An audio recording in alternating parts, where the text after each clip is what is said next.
Hallo julle, welkom weer eens hier in PE, in hierdie wonderlike stad van ons, waar daar so baie mense bly, mense wat so besig is met hulle eie lewens elke dag, terwyl ander mense hartseer is en ander mense bly is, sê Prediker 3 vers 4 vir ons, daar is 'n tyd om te ween en 'n tyd om te lag, 'n tyd om te weeklaag en 'n tyd om van vreugde rond te spring.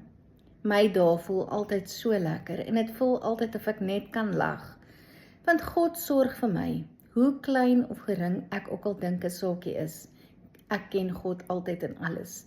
Want ek weet dat as ek hom ken, al gaan ek nou vandag deur 'n moeilike tyd, of al het ek iemand aan die dood afgestaan, of al het ek iets goeds gekry of gewen of wat ook al.